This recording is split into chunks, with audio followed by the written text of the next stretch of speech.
And you're having a lot of fun matches in Impact TNA now. Well, how has that been for you? Because it's one of those things, and I spoke to Deanna and Steve Macklin before I spoke to you, and it's one of those situations they wanted the opportunity to show people that they were everything they thought they were. People already got to see some of that from you, and especially your personality on a lot of things, but this has really let you stretch your legs, spread your wings, and do a lot of things.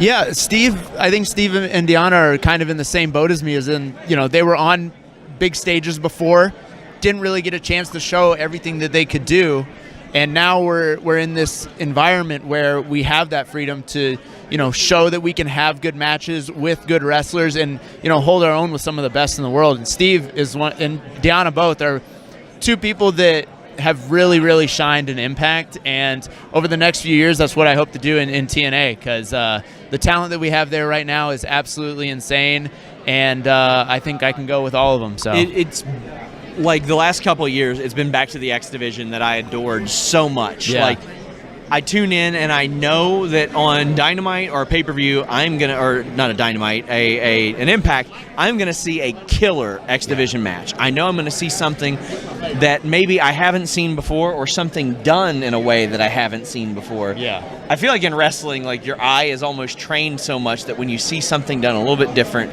you look at it and you're like, oh my God, that's different, that's special. And the X Division does that so much. Yeah, 100%. I think the X Division has always been a place of innovation, not only in TNA, but in wrestling. I think people on bigger stages watch the X Division and they're like, oh, I want to do that. And then, you see something done in the X Division, you'll see it on, national TV a week later. So, don't be surprised if that continues to happen while TNA gets even bigger and bigger and bigger. But we got guys like Chris Bay, Ace Austin, Speedball Mike Bailey, Alan Angels himself, Trey Miguel, the Rascals, Zach Wentz. We got all those guys in the X Division, and it's a treat to work with any of those guys for sure. What's been your favorite thing you've done in Impact TNA so far?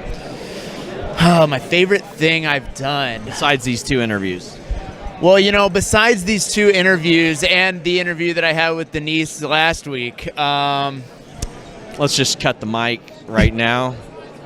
I think Denise is a little better. Anyways, I don't know. Probably I would say my match with Speedball that I had at Emergence was really good. Probably my favorite match that I've had there so far. I also wrestled Jonathan Gresham in Atlanta. Incredible. And we're both Atlanta guys, and the whole time they were chanting ATL ho, and I was like, well, this is a different chant. That's phenomenal. Yeah. And I would love to do that again. Jonathan Gresham's he's another guy he's in the X Division, and he's just like, he's killing it. He's a wizard. Yeah, I watch his old tutorial videos he has on YouTube. Yeah. He will break down a technique in a way that you can understand it in like 20 seconds. Yeah. And I'm like, how does he make that look so effortless? Without going too much inside baseball, he's one of those guys that, like, he can have a good match with anybody, and I was just in the ring with him, and he's like making me do things that I'm not expecting, and he's great. He's one of the best that we have.